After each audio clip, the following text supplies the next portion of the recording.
Don't just live for tomorrow, or just live in yesterday. Just be glad for all you have that's in today. And though you've come through many obstacles. Hey everyone, Connie here, and welcome, finally, to my blind reaction to episode 1 of JoJo's Bizarre Adventure, Stone Ocean. And the wait has been hell. Ever since this was announced for December 1st, I have been really heavily counting down the days. And it's just been, it's felt very slow because of just the excitement I have for multiple reasons. Now, I'm going to say right off the bat, I know very, very little about this part. Like, practically nothing. The only things I know is I know the main character. I know Jolyne. I know her name and I know what she looks like. That's it. I don't know what her stand is. I don't know anything else about her. Well, except something else I'll get into in a moment. And I know what a couple other characters look like, just because I've seen them randomly on the internet in the past. But that can go for the future parts too, like parts 7 and 8. But again, I don't know. There's only one other character I know the name of. And again, I don't know anything about them outside of name and appearance. I don't know what to expect with part 6 with Stone Ocean. I don't know anything about the story. I've tried to stay away from that. Like, even with, like, Rough Senpai, he did manga reactions to it, and it's like, I just avoided the shit out of it. Because I wanted to wait. I wanted to see it in anime, because, you know, I'm not a fan of manga. So, I wanted to wait. I wanted to see it fresh and blind, and now we're here. So one other thing I do know about Jolyne is I know both her English and Japanese voice actress. Her Japanese voice actress is ivory, and I probably mispronounced that, so I apologize. And her English voice actress is Kira Buckland. And the fun thing about this is that both of these voice actresses are huge JoJo super fans. And both of them have dreamed of getting to voice Jolyne. So the fact that both of them have achieved this dream and are voicing Jolyne is honestly just breathtakingly amazing. You know that these two will put their all into this role. Because it's literally their dream come true. So, we are going to be watching this in the Japanese. I will say that off the bat. But I will probably check out the dub as well. In fact, I can pretty much guarantee I will. And I'm just really excited to see just everything about this. So yeah, I don't know what to expect. I am going in as blind as possible, only knowing what a few character designs look like and what a couple of their names are. That's it. I don't know anything about the story. I don't know any stands. I am blind on all of that. And that's how I like to be, so, yeah. I didn't even watch the trailer, or trailers. I don't know if there were multiple. I know there was one that was on Netflix, and I did not watch it. Because I was afraid of being spoiled for things. Because let's be honest, trailers nowadays can spoil quite a bit. And often do. And this is one of those shows I just didn't want that to happen for. So yeah, this is taking over the Thursday slot. This will be here for the foreseeable future. There are 12 episodes on Netflix currently, but apparently the series is going to be airing in Japan on television starting in January, and I don't know when another batch of episodes is going to come to Netflix. I don't know what their plan for that is. But for now, we're going to go with the 12 episodes that are there. And if, for some reason, we get to the end of the 12 and the next batch is not up yet, we'll figure something out at that time. We'll see how it goes. Hopefully, by the time these 12 episodes are done, though, the next batch should be up. Hopefully. Because that'll be in, like, March, I think. When this catches up. When these are finished. When I finish with the 12 episodes, I should say, since I'm doing one a week. So, yeah. Hopefully there will be another batch by then. But with Netflix, honestly, who knows? So yeah, another reason I'm very excited for this part is because it is the first and only female JoJo. Let's be honest, this series is a very masculine-focused series. It is a shonen. It is focused on battles and shit like that. It's very much geared towards and marketed towards a young male audience. So it's not a surprise that there hadn't been a female JoJo before Jolyne, or even after. It's not a surprise, and the series has had plenty of great female characters, so I'm not like upset that they're just ignoring women in this series, because they're not. There's always some strong, awesome female characters in there as well, even if they're not directly involved with the action, like Tomoko. Though sometimes they are, like Lisa. But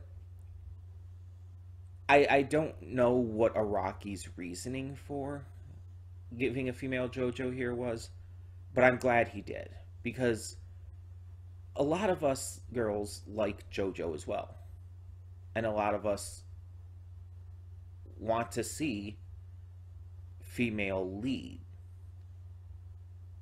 not just as a side character. So getting this part is really exciting in that regard. And I've heard a lot of people really love Part 6. I've heard this is actually one of the most popular parts of JoJo. So that's a very good sign. If it's really that popular with a female-led JoJo, the only one with a female-led JoJo, that's a really good sign. And yeah, I'm just ready for more. It's been a little bit since Vento Arreo, and I'm ready for more JoJo. So we're gonna get on with this, hope for the best, and like I said, we're only doing one episode a week. We could technically do more since there's 12 already out, but I'm choosing to keep it to one a week, just for the sake of elongating the reaction series. I definitely wouldn't want to react to it all at once anyways, because I feel that would hurt the overall enjoyment of the series. So we're going to do it one episode a week. But either way, let's just get into this. We've waited long enough, you know. I've been chattering on long enough. Time to just get into this and see what this part has in store. Oh, and last thing before we do. The opening was unveiled early. I have not watched that yet either. I wanted to wait to see that in the episodes.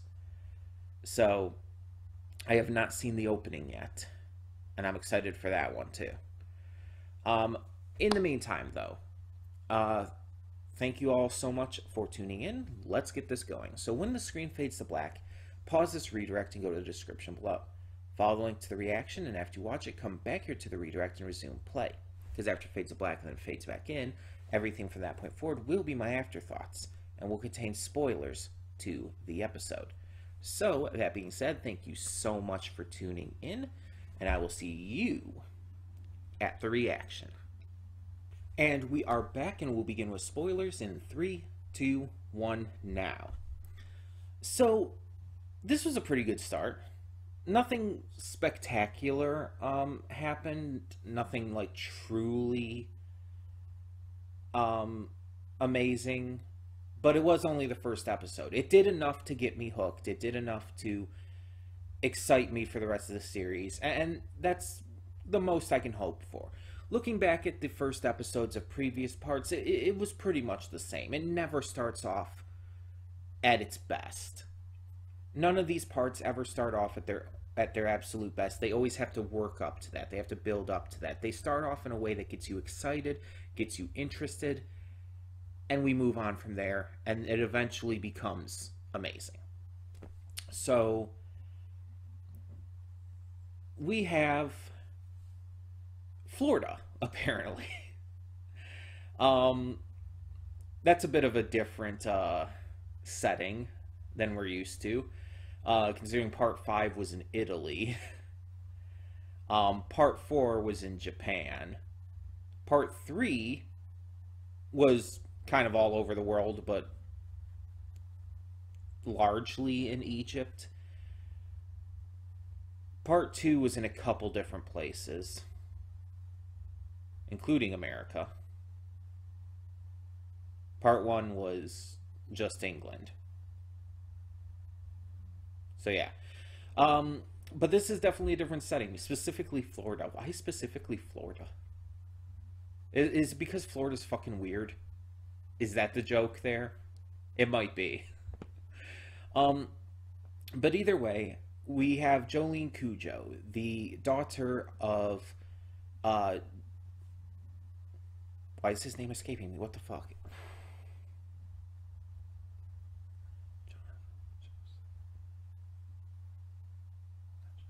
Jotaro. His name escaped me for some reason. I don't know why. And when I was trying to think of it, I was thinking of Josuke. Probably because he was also in part 4. Jotaro. She is the daughter of Jotaro and an unknown woman who we don't really know. We just don't know who Jotaro's wife is. But based on the picture in the charm and everything, she's very pretty. So Jolyne was out on a drive with her first love, her first boyfriend. They're out on a drive when they get distracted and accidentally kill someone. They hit him and kill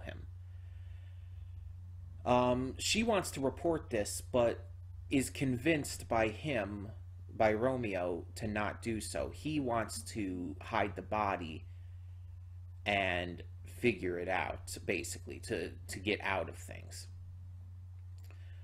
So they do so, but apparently, from what we find out at the trial later on, this person they hit was actually alive, but died after they disposed of the body in the swamp. Which, the fact that Jolyne was not told this relevant information is really fucked up. But we find out why, and I'll get to that in a bit. So, she's put in prison, and after the sentencing trial, is sentenced to 15 years in this, I think it said Green Dolphin Penitentiary. Instead of what she was expecting to get with the plea bargain, which was like maybe a year or two. So she goes into the prison. She ends up meeting at the holding cell this other woman named Hermes Costello, who, again, one of the names I have heard before. I don't know where the Hermes part comes from, but knowing how JoJo, all of the characters are named after, like musicians or so on and so forth, Costello might be referring to Elvis Costello.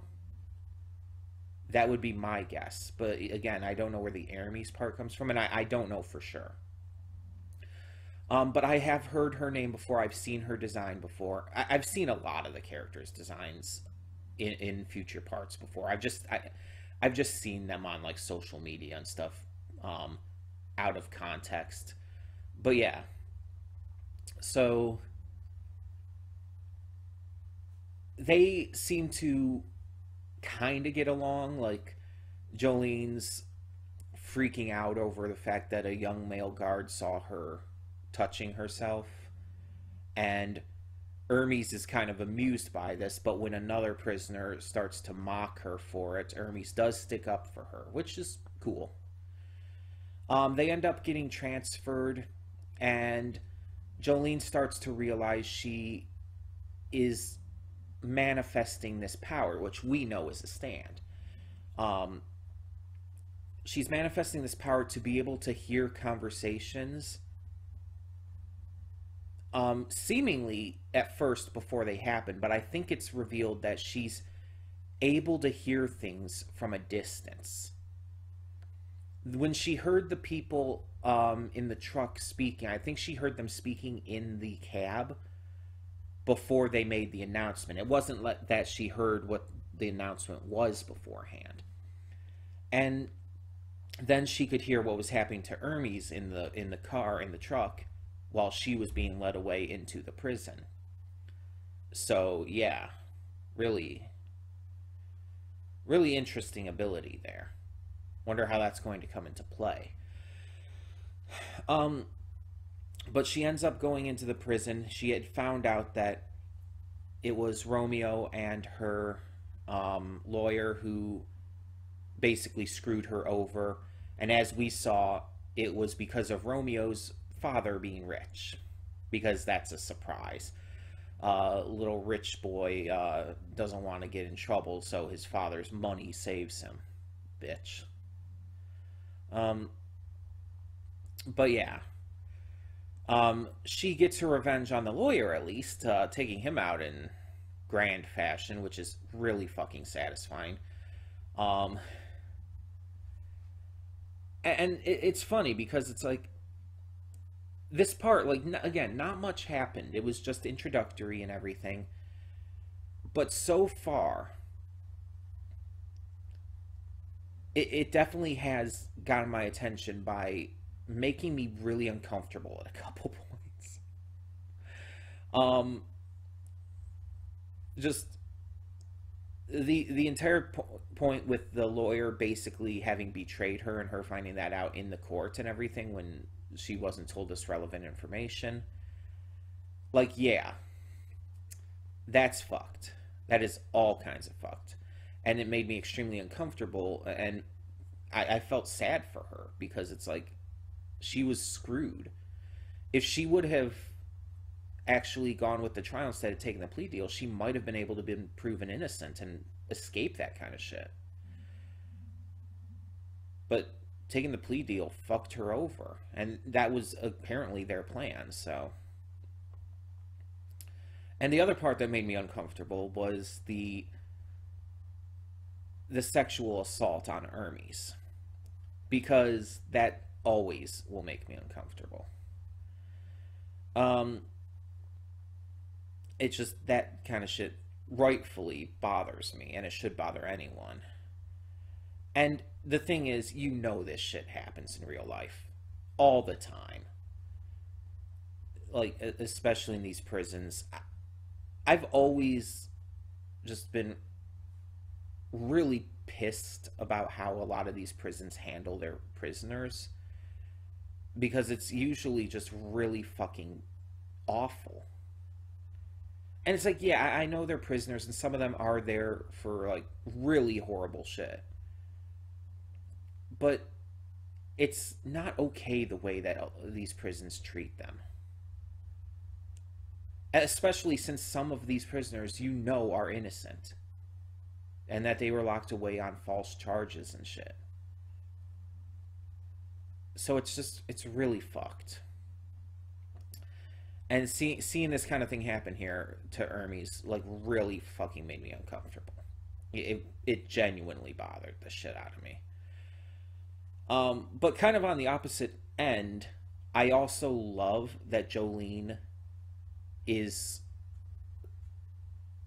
self-confident in her body enough to be able to do what she did when asked to do the strip thing, the strip search and all. Like, that was pretty badass of her. Like, she just owned that. And it's interesting though, like, the male guard seeing her touch herself bothered her, and this she owned completely. And I'm not like complaining about that. I'm not saying like that's hypocritical or anything. It's because I can kind of understand it, because touching yourself is more private and intimate and everything than just having your naked body be seen. Not to mention the gender thing there. It does exist. So she could be a lot more embarrassed and upset about a guy who could have lecherous thoughts, especially in this kind of situation, being at a prison. Seeing her, she could find that more upsetting than these female guards seeing her. Even though obviously the female guards could have lecherous thoughts as well. It's very much one of those situations where it's like, just, this is kind of how things were. How people were brought up and everything to think and all. And I admit, I've been working past thought, like just automatically thinking like that, but I still do at times.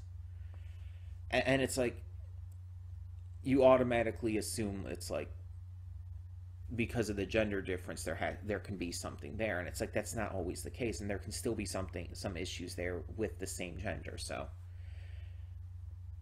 or any gender. But it's just like, it's a bit annoying. that it's a bit annoying that I still, and many people still think that way, but we have to work past it, and yeah. But yeah, either way, it's still a case of her owning it herself. With the masturbation thing, the big thing is that it was not like consensual. It was not her owning that and everything. It was someone ended up coming upon her and seeing her. With her, like, with her doing the strip search, the guards doing the strip search on her, she owned that. She like took it. She took that moment and chose to like just own it and completely make it her own. And that's awesome. That's awesome. I really like that, actually, because you could really compare that a lot to real life. I know I'm nagging on about this one point quite a bit, but that a lot of people don't seem to understand the difference between non-consensual or even semi-consensual sexual situations compared to fully self-consensual. If a person, I've heard people say like, oh, you were sexually assaulted, how could you be a sex worker? Just as an example. People say that kind of stuff, and it's like, how can you be a sex worker? You were sexually assaulted. You should be repulsed by that kind of stuff. And it's like, that is a gross idea to have. Because it's like, there's a big difference between being assaulted, between being sexually assaulted and owning the sexuality yourself by being a sex worker. You are making that sexuality yours. And if, in the case of being sexually assaulted, you're taking that back for yourself. You are not letting others own that part of you. And that's commendable. And that's awesome. And I think more people really need to learn that difference. That when people do it consensually and intentionally and just like Jolyne did here, it can be empowering. Again, to just own that, to just be the one who's comfortable enough to show it off without worry. But when you're like, again, when you're sexually assaulted, or when someone like barges in, not obviously barges in this case, but you get the idea, and sees you like that, it's more of a breach of privacy and more of a situation like that where it's like you didn't want to be seen at that point. It's not your choice. So it's like I very much get how that was done, and I like how that was done. I really like that. So I'm sorry for nagging on about that for a while, but I really like that about it. It's just really cool to see her taking charge of that herself. And showing the difference between consensual and non-consensual sexuality. So, Jolyne starts realizing she has this power, and she also notices this string coming from her finger, this like aqua-colored string, and she starts to be able to learn how to control it. So when her lawyer is leaving the prison, she uses this string to kill him, presumably at least. But prior to that, she even uses it to save Hermes. While Hermes is being assaulted, she uses the string to cut off one of the guard's ears, which, you know, just throws everything off at that point. But saving Hermes, who was about to be physically, sexually assaulted by these guards,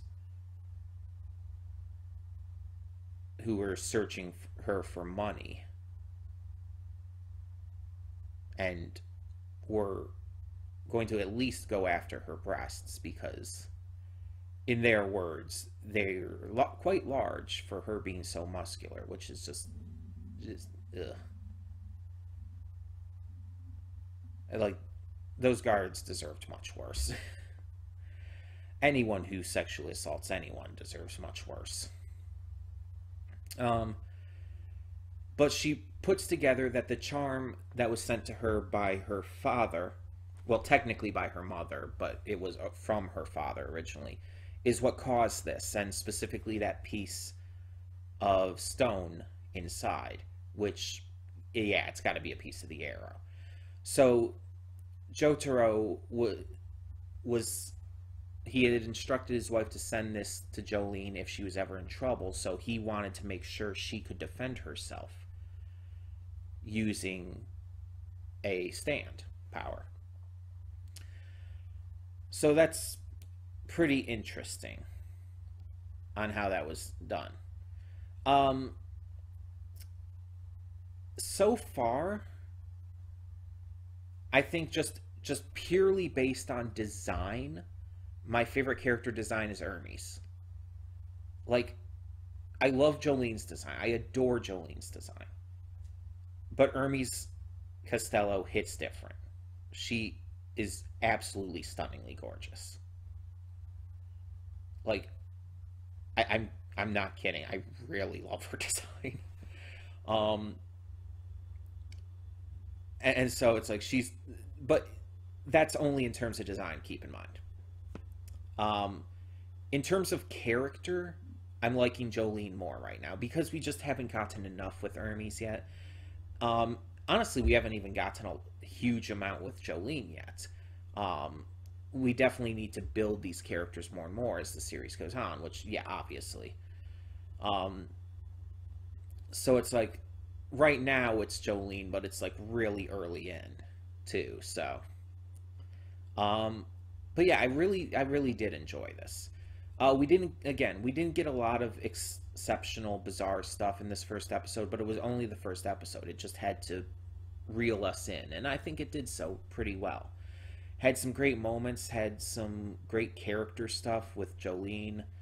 Got to see some asshats get what was coming to them, even if they could have deserved and should have gotten much worse. Especially those guards who were about to sexually assault Hermes. Like, they deserved much worse. But we got some cool stuff. The one thing we didn't get is the opening. So I think I'm just going to record a separate reaction to the opening because I don't want to wait an entire week for that. I guess it makes sense that it wasn't in the first episode. But it's like, I guess I held out hope that it would be. So, yeah, what we're going to do is we're going to record a separate reaction to the opening specifically. Just because, again, I don't want to wait a week to get to see it. But otherwise, we will continue with one episode a week going forward. All of that's going to stay as planned. And I'm very excited. I am very excited to see what more this part has in store for us. It's just the beginning, and it started off strong. You can hear Fairuz's passion in her voice acting. She does a fantastic job. I haven't heard Kira Buckland's voice acting for her yet, but I'm sure she does a fantastic job too. Definitely gonna check that out. And yeah, can't wait to see what bizarre adventures we go on with Jolyne Cujo. So thank you all so much for tuning in. Tell me your thoughts on this first episode of JoJo's Bizarre Adventure Part 6, Stone Ocean, down in the comments below.